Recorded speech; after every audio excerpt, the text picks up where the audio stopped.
All right, hello again YouTube and all of my bass followers and anybody else that may be watching. I am going to continue my mini-series on how to sing higher in the subharmonic register. Now, this will be video number 2 in that little mini-series. The first one, a lot of you really like that and you wish to see this one. So here it is. This one is going to be a bit different and more advanced than the last one. The last one was focused on how to actually just get into the upper part of your register and how to access those upper notes, and also a little, basically half of the B minor scale, starting on B1 to practice getting control of those notes. And once you get that down and get control of the notes really well, then you can kind of move into this and focus on what this one is about. And this is about tone quality and making this upper part of your subharmonic register sound better. What is the point of having this register or an upper part of this register if you can't make it sound good or acceptable in any setting? So that's what I'm going to try to help you with here. So what is the problem with the sound quality in this register naturally?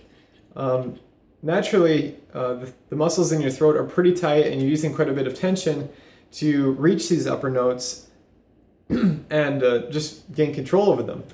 And what this does is it closes down your throat quite a bit. You don't get a very resonant sound and the placement is too high normally. So what you want to do is learn how to open up your throat and get a more resonant sound. One drill that I just came about by accident, and I was just messing around and I kind of figured out this one little drill that helped me out a lot, is this closed mouth to an O to an oo, then an O, ah, O, oo, And you do this on one pitch.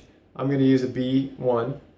We're going to use one pitch in the upper part of our range, so pick whichever one you want to pick.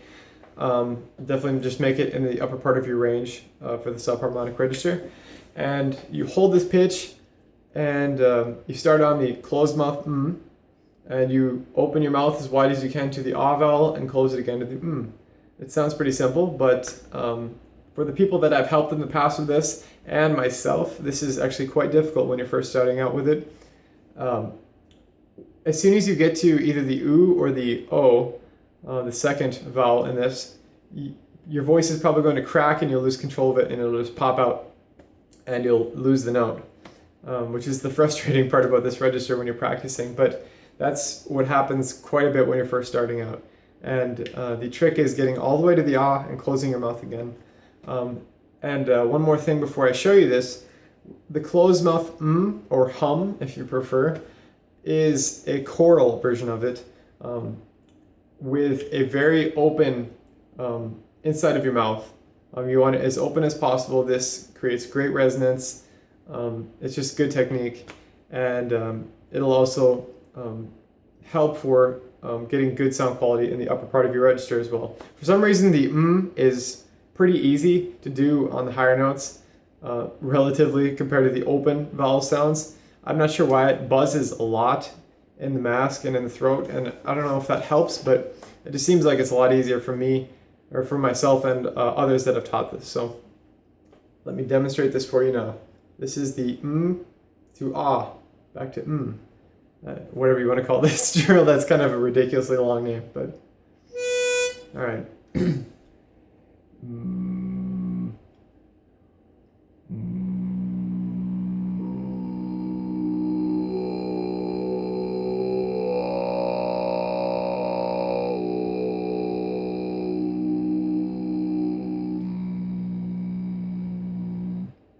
Okay, so that is what it should end up being like once you finally get it down. That's what you want to aim for. Starting with the moving to the oo, opening up more to the o or and then opening as far as you can to the ah, and closing back down in reverse order. One other short drill that I want to show quickly is the wop vocalization.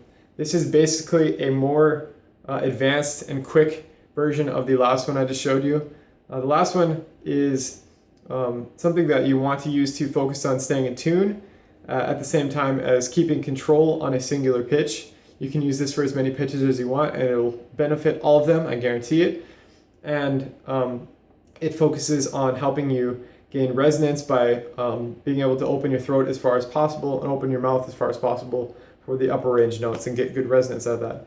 This WAP vocalization is a quick, jumpy, short little drill that you can do at random. It works without whatever consonants or vowels you want to use. I use WAP. It's pretty friendly for my mouth shape. Apparently, it's just easy for me to do. And this focuses on being able to move from note to note with good resonance and an open throat sound, open throat and open sound quality. So I'll demonstrate that quickly. It kind of sounds ridiculous, forewarning, but half of this stuff does when you're first starting out anyway. So.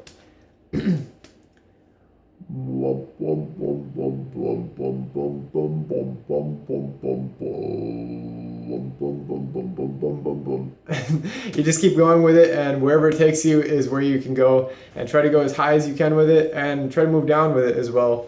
That kind of leads me into the next part of this mini series. Part 3 will be next, and that will be focusing on transitioning between this upper part of your register and the lower part of your register.